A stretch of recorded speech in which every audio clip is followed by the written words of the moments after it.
కానీ ఇక్కడ పరిస్థితులు ఏంటంటే ఆ చిత్తశుద్ధి ఎక్కడా కనిపించట్లేదు అధ్యక్ష. కేవలం మీకు చెప్తే ఆశ్చర్యపోతారు అధ్యక్ష. ఎవరైనా రాష్ట్రంలో అధికారంలో ఉన్నప్పుడు, బాధ్యతల్లో కూర్చున్నప్పుడు, అధికారంలో ఉండి ముఖ్యమంత్రి స్థానంలో ఉంటున్న వాళ్ళు రాష్ట్రం అన్ని కళాశాలల మీద ఒకే దృష్టి పెట్టాలి అధ్యక్ష. ఆ విధంగా కాకుండా మా నియోజకవర్గంలో మాత్రం ప్రత్యేకంగా దృష్టి పెడతాం, ఇతర నియోజకవర్గాల మీద సవతి ప్రేమ చూపిస్తామనేది వాస్తవం కాదు అధ్యక్ష. ఇదే విద్యా సంవత్సరంలో మొదలు కావాల్సిన మార్కాపురంకి కేవలం 46 కోట్లు మాత్రమే 500 కోట్లు ఖర్చు పెట్టాల్సి ఉండగా 46 కోట్లు మాత్రమే ఖర్చు పెట్టడం అంటే రాయలసీమలో విద్యార్థులు చదువుకోకూడదా అధ్యక్ష? అదే ఆదోనిలో, ఇదే ఆదోనిలో, రాయలసీమలో ఉంటున్న ఆదోనిలో 10% నిధులు మాత్రమే, 10% కూడా ఖర్చు పెట్టలేదు అధ్యక్ష. 500 కోట్లు ఖర్చు పెట్టాల్సి వస్తే కేవలం 47 కోట్లు మాత్రమే ఖర్చు అంటే చదవకుండా అధ్యక్ష. అదే సమయంలో పార్వతీపురంలో గిరిజన విద్యార్థులు చదువుకోవాల్సిన కళాశాలలో పైసా ఖర్చు పెట్టారు అధ్యక్ష. 0. ఇప్పటిదాకా టెండర్లు కూడా పిలవలేదంటే 4 సంవత్సరాలుగా. పేద విద్యార్థులకి నాణ్యమైన విద్యను అందించాలనే చిత్తశుద్ధి ఏ మాత్రం ఈ రాష్ట్రంలో గతంలో ముఖ్యమంత్రికి ఉండిందో చెప్పాలి అధ్యక్ష. కానీ అబద్ధాలు మాత్రం వండి వారుస్తా ఉంటారు అధ్యక్ష.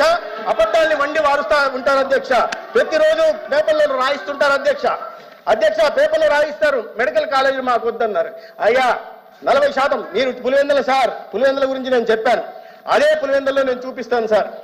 పులివెందుల కళాశాలలో కావాల్సి మీ దగ్గర నేను పంపిస్తాను సార్. పులివెందుల్లో హాస్పిటల్ ఒకటి కట్టారు అధ్యక్ష. ఇది హాస్టల్ కళాశాల ఒక్క హాస్పిటల్ మాత్రం కట్టారు. ఈ ఫోటోలు చూడండి అధ్యక్ష.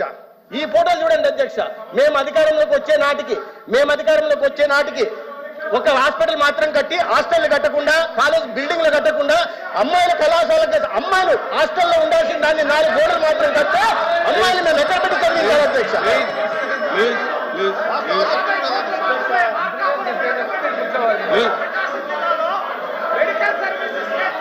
అధ్యక్ష 70% బోధనా సిబ్బంది లేకుండా, 70% బోధనా సిబ్బంది లేకుండా వైద్య విద్యను, నాణ్యమైన వైద్య విద్యను విద్యార్థులకు ఏ రకంగా అందించాలో చెప్పండి అధ్యక్ష.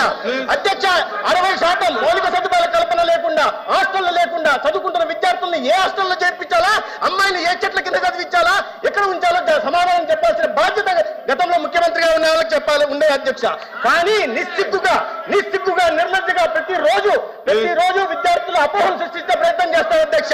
మొన్నటికి మొన్న 8,540 కోట్లతో నేను 17 కళాశాలను నిర్మించానని నిస్సిగ్గుగా గతంలో ముఖ్యమంత్రిగా ఉంటున్న వ్యక్తి చెప్తున్నారంటే అపోహలు సృష్టించడం మంచిది కాదు అధ్యక్ష.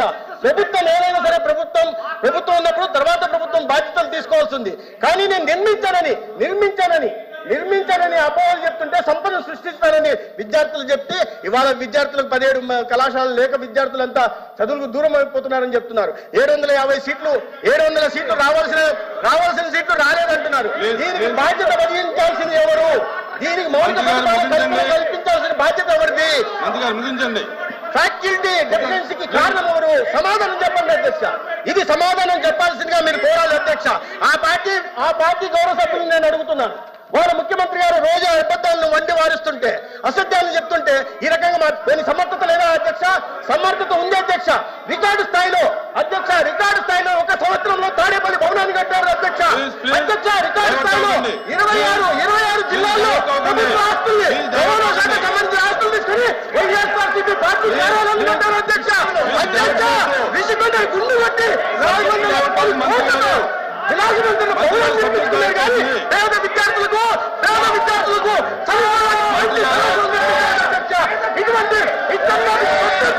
ఇటువంటి పెత్తందారు ఇవాళ అబద్ధాలు చెప్తుంటే ఏంటధ్యక్ష? సమాధానం చెప్తుంటే సమాధానం చెప్పలేదు అధ్యక్ష. లేదంటే ఆ పార్టీ అధ్యక్షుడిని, ఆ గౌరవ సభ్యుల్ని చెప్పలేదు అధ్యక్ష.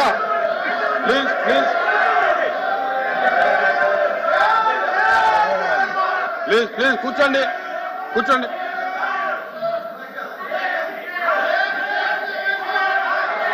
Please question number 1355 minister for transport minister గారు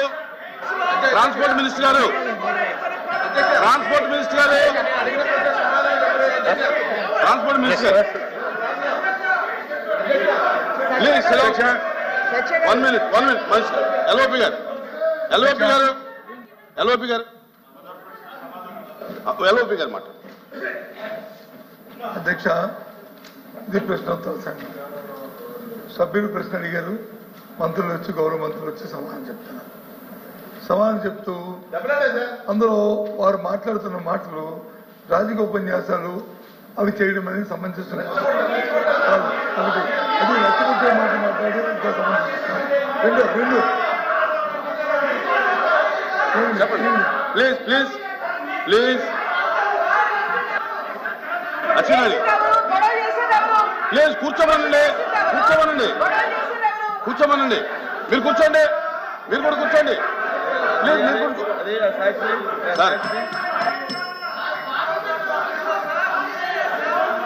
అరే కూర్చోండి, శ్రీకాంత్ కూర్చోండి, అమ్మా కూర్చోండి మీరు కూర్చోండి, మీరు కూడా కూర్చోండి. ఎల్ఓపి గారు మాట్లాడుతున్నారు, కూర్చోండి. అధ్యక్ష కూర్చోండి అధ్యక్ష అధ్యక్ష ఆయన అయిపోయినాడు ఆయన అయిపోయాను. మాట్లాడుతున్నారు. కూర్చోండి కూర్చోండి రవీంద్ర గారు కూర్చోండి. సభ్యులు అడిగిన ప్రశ్న ఏదైతే ప్రభుత్వం పెట్టిన 17 కళాశాలలు ఉన్నాయో వారి తాలూకు నిర్మాణం ఏ దశలో ఉంది, వారి తాలూకా ఆర్థిక పరిస్థితులు ఏంటి ప్రభుత్వం తాలూకా అది ఒకసారి రికార్డు చూడండి అధ్యక్ష. దాంతోపాటు అడిగింది ఏంటంటే అధ్యక్ష, ఆయన ఆ సభ్యులు అడిగాడు, మా సభ్యులు అడగలేదు. పులివెందుల కళాశాలలో దానికి సంబంధించి అడిగారు. 290 కోట్లు ఖర్చు పెడితే ఎమ్మెల్యేగా ఖర్చు పెట్టారు, కానీ మిగతా కళాశాలలు ఖర్చు పెట్టలేదు. ఏ పని వేగంగా జరుగుతుంటుందో, ఎక్కడైతే స్పీడ్ జరుగుతుందో అక్కడ ఖర్చు పెడతారు. అసలు ఫౌండేషన్ దగ్గర నుంచి అవుతాయి ఆ కార్యక్రమాలు. అంతేగాని వ్యక్తిగతంగా మాట్లాడడం తప్పుదా పట్టించడం లేదు, అందరిని ప్రోగ్ చేయడము ఈ సంప్రదాయం కాదు అధ్యక్ష. దీన్ని మేము పూర్తిగా ఏదైతే మంత్రి గారు ఇచ్చిన సమాధానానికి నిరసనగా వారు ఈ చేస్తున్న ఈ కార్యం ప్రోగ్ చేసిన దానికి తప్పుదా పట్టించి ప్రజలు తప్పుదా పట్టించి మంత్రి గారు ఎల్ఓపి గారు మీరు చెప్పండి మీ చెప్తారండి. నిరసనగా సభ్యులు తప్పుదా నిరసనగా ఏదైతే రాష్ట్రంలో 17 కళాశాలలో చదువుతున్న పేద విద్యార్థుల తాలూకా అవునిచ్చారికి వారికి వచ్చిన అవకాశాలని ఈ ప్రభుత్వం కాల్వస్తున్న నేపథ్యంలో ఈ సభ నుంచి వాకౌట్ చేస్తున్నారు.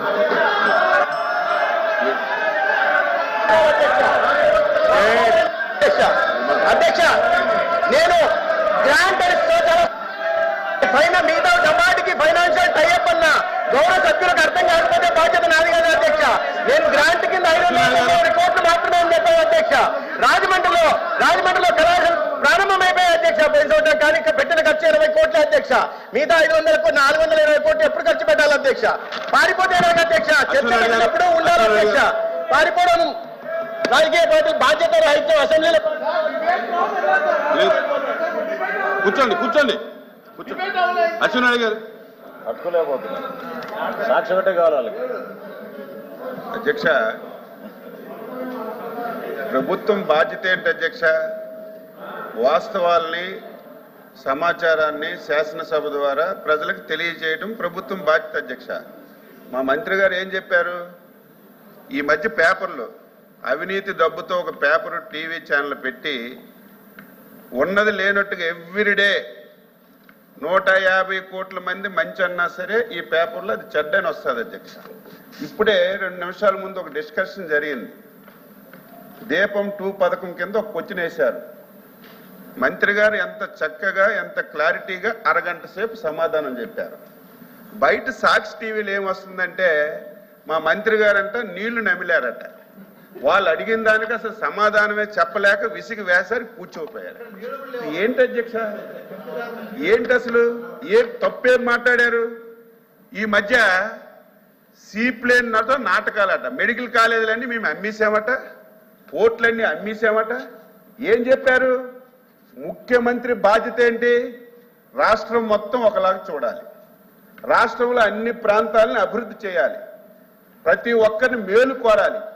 ఈ రాష్ట్రంలో ఇన్ని మెడికల్ కాలేజీలు ఇచ్చారు, నీ నియోజకవర్గంలో మెడికల్ కాలేజీకి నువ్వు డబ్బులు ఖర్చు పెట్టి బిల్డింగ్ కట్టావు, ఎన్నో సంవత్సరాల నుంచి మెడికల్ కాలేజ్ లేదు, పాడేరులో ఒక మెడికల్ కాలేజ్ మంజూరు చేశావు. ఈ రోజు వరకు ఒక పైసా ఖర్చు పెట్టలేదని అడిగితే ఎందుకు తడుగుకుంటున్నారు?